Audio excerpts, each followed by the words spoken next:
Welcome to this Concept Explainer, brought to you by CBSE Score Lab of profsam.com, that is profsam.com. आज हम unit 2 electrostatic potential and capacitance से एक बहुत important topic potential due to a system of charges को समझेंगे। मतलब जब एक से ज्यादा चार्जेस मौजूद हों तो उनका कंबाइंड पोटेंशियल कैसे निकालते हैं, इसको एकदम सिंपल और एग्जाम सेफ तरीके से क्लियर करेंगे। ओके। चलो एक बिल्कुल सिंपल से सवाल से शुरू करते हैं। हम सबने नमक यानी कॉमन सॉल्ट का दाना देखा है। हाँ, देखा है। उस एक छोटे से दाने के अंदर लाखों करोड़ पॉजिटिव सोडियम आयंस और नेगेटिव क्लोरीन आयंस होते हैं। कभी सोचा है इतने सारे ऑपोजिट चार्जेस इतनी सी जगह में एक साथ इतनी मजबूती से कैसे जुड़े रहते हैं? आपस में कोलाइड करके सब खत्म क्यों नहीं हो जाता? हाँ, ये तो सोचा है। It must be some kind of a powerful combined effect. कोई ऐसी चीज होगी जो उन सब चार्जेस को एक स्टेबल बैलेंस में रखती है, उन्हें बांध कर रखती है। बिल्कुल वही एक कंबाइंड इफेक्ट। और एक सरप्राइजिंग एग्जांपल देती हूँ। ओके। हमारे फोन या टीवी की स्क्रीन जो पिक्सल से बनी होती हैं, वो भी ऐसे ही छोटे छोटे सिस्टम ऑफ चार्जेस हैं। अच्छा। उन पिक्सेल्स के अंदर चार्जेस के कंबाइंड पोटेंशियल को कंट्रोल करके ही हमें क्लियर इमेज दिखती है। इन दोनों नमक के क्रिस्टल से लेकर टीवी स्क्रीन तक सबके पीछे का फिजिक्स का प्रिंसिपल एक ही है। वाओ! तो इसका मतलब इन कॉम्प्लेक्स सिस्टम्स को समझने के लिए हमें इनके कंबाइंड पोटेंशियल को कैलकुलेट करना आना चाहिए। एग्जैक्टली। और अच्छी खबर ये है कि कॉन्सेप्ट बहुत सिंपल है। मान लो एक जगह पर 10-12 अलग-अलग चार्जेस पड़े हैं, Q1, Q2, Q3 and so on, और तुम्हें किसी एक पॉइंट P पर उन सब का मिलाकर टोटल इलेक्ट्रिकल प्रेशर यानी पोटेंशियल निकालना है।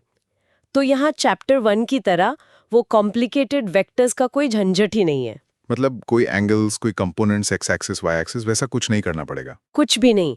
सिंपल रूल है, हर चार्ज का पोटेंशियल उस पॉइंट P पर अकेले अकेले निकालो।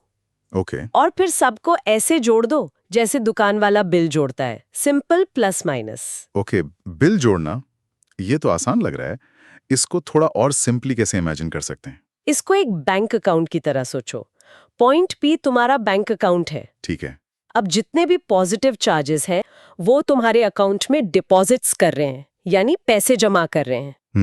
और जितने भी नेगेटिव चार्जेस हैं वो विड्रॉल्स कर रहे हैं, यानी पैसे निकाल रहे हैं।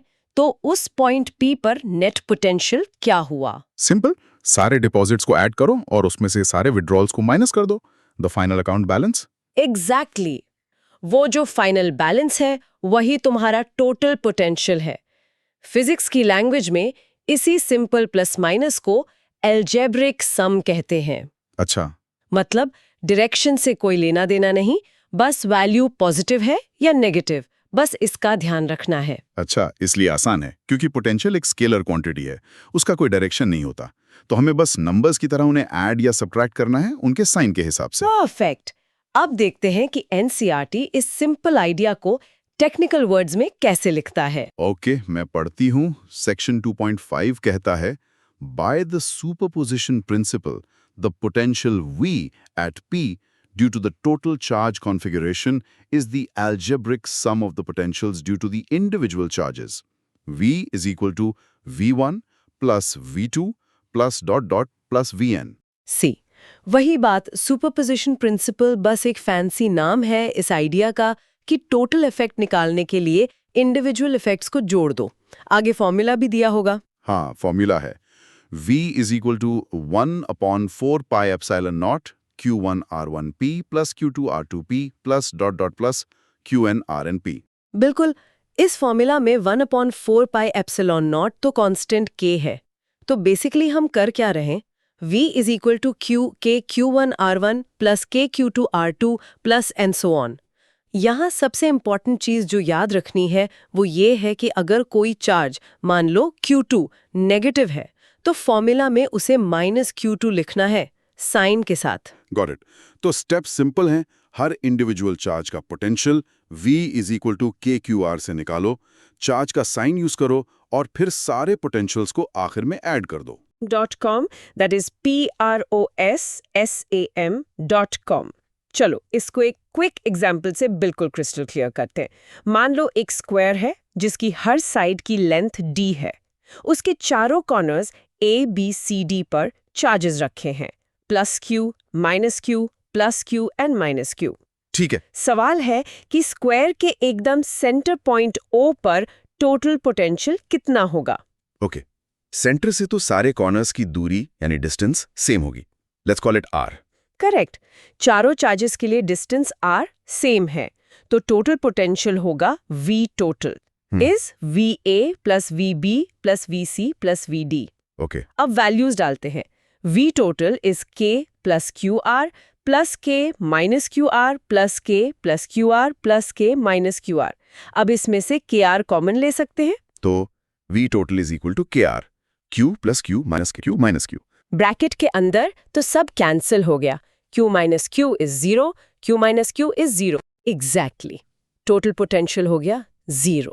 देखा, कोई वेक्टर डायग्राम, कोई रेजोल्यूशन, कोई टेंशन नहीं, सीधा सीधा आंसर आ गया। इंटरेस्टिंग।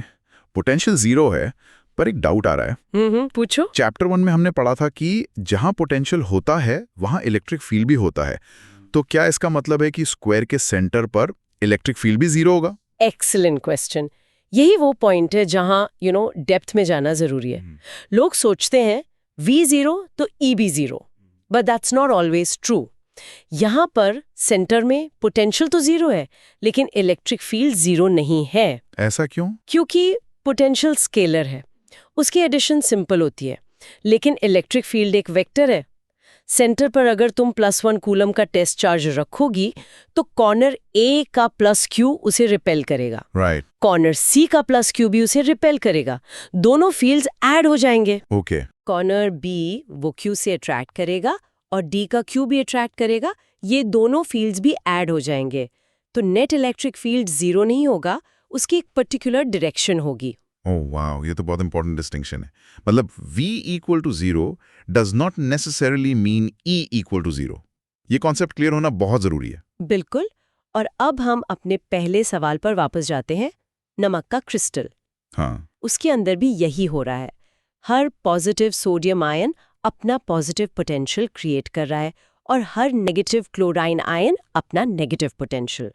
जब हम पूरे क्रिस्टल में इन लाखों करोड़ पोटेंशियल्स को एल्जेब्राइकली ऐड करते हैं तो एक ऐसी कॉन्फ़िगरेशन बनती है जिसका ओवरऑल पोटेंशियल एनर्जी बहुत कम होता है।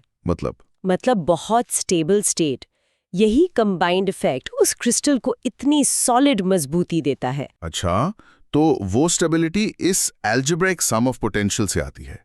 अब पूरा कॉन्सेप्ट कनेक्ट हो रहा है। It's not just a formula, it explains why things are the way they are. Exactly. और यही प्रिंसिपल आगे हम potential energy of a system of charges निकालने में भी यूज करेंगे। वहां हम ये देखेंगे कि इन सब चार्जेस को इन्फिनिटी से लाकर इस सिस्टम को असेंबल करने में टोटल काम कितना करना पड़ा। Okay, the math seems straight forward और कॉन्सेप्ट भी क्लियर है। तो फिर स्टूडेंट्स इसमें आमतौर पर गलती कहाँ करते हैं? इतना सिंपल लग रहा है। सबसे बड़ी गलती, जिसे मैं साइलेंट किलर कहता हूँ, वो आदत की वजह से होती है। आदत? हाँ, स्टूडेंट्स पोटेंशियल को ऐड करते वक्त भी अनजाने में वेक्टर्स यूज करने लगते हैं। Angles, cos theta, sine theta, ये सब लगाने की कोशिश करते हैं। ऐसा क्यों? इतना क्लियर तो है कि ये स्केलर है। इतने वेक्टर डायग्राम्स बन जाते हैं कि वो एक मसल मेमोरी बन जाती है। राइट। जैसे ही सिस्टम ऑफ चार्जेस देखा, दिमाग अपने आप वेक्टर्स के बारे में सोचने लगता है। Right, it's like muscle memory. Chapter 1 में इतने वेक्टर डायग्राम्स बनवाए जाते हैं कि स्टूडेंट्स का हाथ हर सवाल में कॉस थीटा और साइन थीटा लिखने के लिए अपने आप चलने लगता है। करेक्ट। पता है, जब मैं 12th में था, मैंने अपने प्री बोर्ड्स में ऐसी ही गलती की थी। एक 5 मार्क का सवाल था और मैंने पोटेंशियल निकालने में सारे वेक्टर्स लगा दिए। आखिर में सब अजीब सा हो गया और टाइम भी वेस्ट हुआ। उस दिन के बाद से मैंने दीवार पर लिख लिया था, पोटेंशियल स्केलर है, इसमें डायरेक्शन नहीं होती। सही कॉन्सेप्ट ये है कि पोटेंशियल बस एक नंबर है, पॉजिटिव या नेगेटिव, इसलिए सिंपल एरिथमेटिक एडिशन होता है। ओह, समझ गई। मतलब आदत की वजह से गलती होती है। हमें बस कॉन्शियस रहना है कि सवाल पोटेंशियल का है या इलेक्ट्रिक फील्ड का। अगर पोटेंशियल का है तो बस नंबर्स को उनके साइन के साथ ऐड करना है, कोई वेक्टर डायग्राम नहीं बनाना। परफेक्ट। इसे हमेशा याद रखने के लिए एक सिंपल टेक्निक है। 2 चीजें दिमाग में फिट कर लो। ओके। पहली, एक line, sum the scalars, save the stress. Scalars को जोड़ो और वेक्टर वाले स्ट्रेस से बच जाओ। Sum the scalars, save the stress. ये अच्छा है. Simple and effective. और दूसरा, वही हमारी ओरिजिनल एनालॉजी। हमेशा याद रखो, पोटेंशियल पैसे जैसा है। Right. Bank account. हाँ, या तो अकाउंट में आएगा यानी प्लस, या जाएगा यानी माइनस। इसका कोई डायरेक्शन नहीं होता। ये हवा यानी फोर्स फील्ड जैसा नहीं है जो किसी डायरेक्शन में चलती है। जब भी सवाल आए, खुद से पूछो, ये पैसा है या हवा? आंसर मिल जाएगा। पैसा या हवा? That makes it very easy to remember the difference between scalar potential and vector field. तो आज की इस पूरी चर्चा को 3 आसान पॉइंट्स में समराइज करते हैं। नंबर 1, मल्टीपल चार्जेस के कारण किसी एक पॉइंट पर टोटल पोटेंशियल उन सभी चार्जेस के इंडिविजुअल पोटेंशियल्स का एल्जेब्रिक सम होता है। इसी को हम सुपरपोजिशन प्रिंसिपल कहते हैं। नंबर 2, पोटेंशियल एक स्केलर क्वांटिटी है, इसीलिए इसके कैलकुलेशन में कोई वेक्टर्स या डायरेक्शंस का यूज नहीं होता। सिर्फ चार्ज के साइन पॉजिटिव या नेगेटिव का ध्यान रखना सबसे जरूरी है। Right. एंड नंबर 3, यही प्रिंसिपल कॉम्प्लेक्स प्रॉब्लम्स को बहुत आसान बना देता है, क्योंकि ये मुश्किल वेक्टर कैलकुलेशंस को सिंपल अरिथमेटिक में बदल देता है। लेकिन हमेशा याद रखें, v इज इक्वल को जब 0 होगा का मतलब हमेशा e 0 नहीं होता। Okay. 12th CBSE physics, chemistry और मैथ्स में मैक्सिमम मार्क्स लाने के लिए profsam.com पर विजिट करें। That is PROF SAM, right?